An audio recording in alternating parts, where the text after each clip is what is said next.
गहरा हुआ දුරන්දර් චිත්‍රපටයේ ගෙහරා හුවා කියන සින්දුව අපි හැමෝම අහලා තියෙනව නේද? අරිජිත් සිංගේ ඒ හඬ කිලිම අපි හිතවලටම කතා කළා. හැමෝම ආදරෙන් වැළඳගත්ත හරිම හැඟීම්බර ගීතයක්. ඔබ මගේ නම් මම උගේ වෙමි. මේ පේලි ඇහෙනකොටම හිතෙන්නේ ආදරයක තියෙන උපරිම කැපවීම ගැන නේද? ගීතේ මතුපිටින් පේන ආදරණීය කතාවට අඩිතාලම වැටෙන්නේ මිඳ මෙතනින්. හැබැයි මෙන්න ප්‍රශ්නය. මේක ඇත්තටම ආදර ගීතයක් විතරක්මද? අපි මේ ගීතය රස විඳින එකෙන් පොඩ්ඩක් එහාට ගිහින් ඒකේ ගැඹුරටම කිමිදලා බලමුද? ඇත්තටම මොකද්ද මේකේ සැඟවිලා තියෙන්නේ කියලා? කොන්දේසි පිරුණු ගිවිසුමක් වගේ නම්. ඔන්න ඔතනින් තමයි මේ ගීතය ගැන අපි මුළු දැක්මම වෙනස් වෙන්න පටන් ගන්නෙ. ඇත්තටම ගෙහරා හුවා එළියට ආපු ගමන්ම හැමෝගෙම කතාබහට ලක් වුණා. ඒ අවුරුද්දේ ආපු ආදරණීයම ගීතයක් විදිහට තමයි ගොඩාක් අය සැලකුවේ. අරිජිත් සිංගේ ඒ හිතට වදින හඬත් එක්ක මේක ගොඩාක් දෙනෙක්ට ආදරේ සංකේතයක් වුණා කිව්වොත් වැරද්දක් නැහැ. ඉතින් ඒකට හේතුවත් පැහැදිලි. මේ පදපේලි දිහා බලන්නකෝ. නොයිවසිලිමත් ආදරයේ විප්ලවය, මගේ ලෝකයම ඔබේ දෑත් තුල සිහිනයක්. මේ වගේ වචන ඇහෙනකොට කවුද හිතන්නේ මේකේ වෙන අර්ථයක් හැංගිලා ඇති කියලා? බැලූ බැල්මට මේක පිරිසුදු ආදර කතාවක්. හොඳයි. ඔන්න ඔතන තමයි කතාවේ නියම හරිය පටන් ගන්නෙ. මතු පිටින් පේන මේ සුන්දර ආදර කතාවට යටින් වෙනමම කතාවක් තියෙනවද? පළවෙනි මිංගිය අපිට ලැබෙන්නේ වෙන කාගෙන්වත් නෙවෙයි මේ ගීතයේ සංගීත නිර්මාණකරුවාගෙන්මයි. මේ තියෙන්නේ සංගීත නිර්මාණකරු ශාශ්වත් සච්චිදෙව්ව රෝලිං ස්ටෝන් ඉන්දියා සංගරාවට කියපු දෙයක්. එයා මහනවා මේ ආදරය ඇත්තක්ද නැත්නම් මේක හුදෙක් උපක්‍රමයකින් හදපු මිරිඟවක්ද කියලා. බලන්න නිර්මාණකරුවාම මේ ආදරේ අවංක භාවය ප්‍රශ්න කරනවා. එතකොට අපිට හිතන්න දෙයක් ඉතුරු වෙනව නේද? ඉතින් මේක තමයි කතාවේ හදවත. භාවාත්මක අපැහැදිලි බව.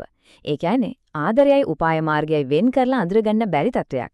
දුරන්දර වගේ ඔත්තුකරුවන්ගේ හොඳ නරක පැහැදිලි නැති අලු පැහැති ලෝකයකට මේක නියමිතම ගැලපෙනවා. ඒක අහම්බයක් නෙවෙයි හිතාමතාම කරපු දෙයක්. හරි. දැන් අපි කෙලින්ම යමු පද රචනයේ ඇතුළටම බලමු ගීත රචක ඉර්ෂාඩ් කාමිල් කොයිතරම් සූක්ෂම විදිහටද ආදරයයි අනතුරු ඇඟවීමයි එකට පටලවලා තියෙන්නේ කියලා. ගීතේ ජනප්‍රියම පේලිය. ආදරණීය පොරොන්දුවක් වගේ ඇහුනට මේකේ අනික් පැත්ත දිහා බලන්න මේක නිකම්ම ආදරයක් නෙවෙයි. ඔබ මගේ නම් විතරයි මම ඔබේ කියන වගේ කොන්දේසියක්. ටිකක් ගනුදෙනුවක් වගේ හැඟීමක් එනවා නේද? මෙතන බලන්න එකතැනක කියනවා මට ඔබේ ආදරෙන් දැවෙන්න ඕනේ කියලා. හැබැයි ඊළඟ පේලියෙම කියනවා ඒ වගේම මට ඔබගෙන්ම බේරිලා පරිස්සමෙන් ඉන්නත් ඕනේ කියලා. එක පැත්තකින් ආසාවක් අනිත් පැත්තෙන් බයක්.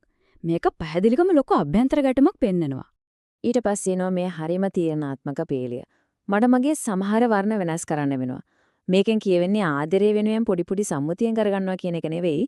නොනැසී ඉන්න නම් Tamanගේ මුළු ස්වභාවයම චරිතෙම වෙනස් කරන්න වෙනවා කියන එකයි. මේ බල අරගලේ තවත් පැහැදිලි වෙනවා. ඔබ ගැහෙන හඳක් කියද්දී ඒකේ සුන්දරත්වයත් වගේම අස්ථාවර බවකුත් තියෙනවා. මගේ දිව්‍ය ලෝකෙට පාර ඔබයි කියුවට ගමනාන්තයට ගියාම පාර අමතක කරන්න පුළුවන්. එතකොට ආදරය කියන්නේ මෙතනදී අරමුණ කිටු කරගන්න පාවිච්චි කරන මෙවලමක් විතරද? හොඳයි. මේ ඔක්කොම ඉංගියකට එකතු කරාම අපිට හිතෙනවා මේ ගීතය නිකම් එකක් නෙවෙයි.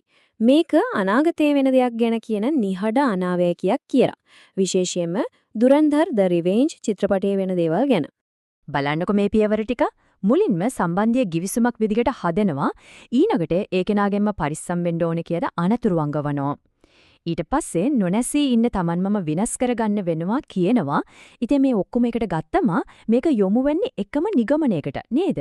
ඒ තමයි යාලින අන්තිමට හම්සාව පාවා දෙනවා කියන එක. ඔන්න ඔය විදියට හිතුවම මේ සින්දු අපි මෙච්චර කාල අහපු විදිය සම්පූර්ණයෙන්ම වෙනස් වෙනවා. ඒක නිකම්ම ලස්සන ආදර ගීතයක් විතරක් නෙවෙයි. ඒ කියන්නේ ගෙහරා හුවා කියන්නේ චරිතයක් තමන්ගේ අන්තිම තීරණය ගන්න කලින් හිත කොහොමද ටිකින් ටික දැඩි කරගන්නේ කියලා පේලියෙන් පේලිය කියන ශෝකජනක කතාවක්. ඒක නිකම්ම ගීතයක් නෙවෙයි චිත්‍රපටයේ කතාවම කියන හරිම ගැඹුරු නිර්මාණයක්. මේක තවත් අහුරු වෙනවා දෙවෙනි චිත්‍රපටයේත් එක්ක. දුරන්දරයේ ගෙහෙරා හුවා වලින් ආදරයයි අනතුරු ඇඟවීමයි කියන අත්තිවාරම දාලා හම්සාව පාවා දීම ගැන ඉඟි කරනවා. ඊට පස්සේ ද රිවෙන්ජ් කියන ෆිර්සේනේනා භරේ ගීතෙන් ඒ අහිමි වීමේ වේදනාව ගැන කියනවා. ඒකෙන් සම්පූර්ණ කතාවම ඒ භාවාත්මක ගමන සම්පූර්ණ වෙනවා. අවසාන වශයෙන් මේක ටිකක් හිතන්න ඉතුරු කරන ප්‍රශ්නයක්. අපි හැමදාම අහන අපි ආසම කරන ගීතවලින් කීයක ඇත්තටම අපි කවදාවත් හරියට අහලා නැති ඒ වගේ ගැඹුරු කතාවක් හැංගිලා ඇතිද? මිතුරනි මේ වගේ වැදගත් තොරතුරු දිගටම දැනගන්න අපේ channel එක දැම්ම subscribe කරන්න. වීඩියෝට like එකක් දාලා ඔයාලගේ අදහස් comment කරන්න ගන්න.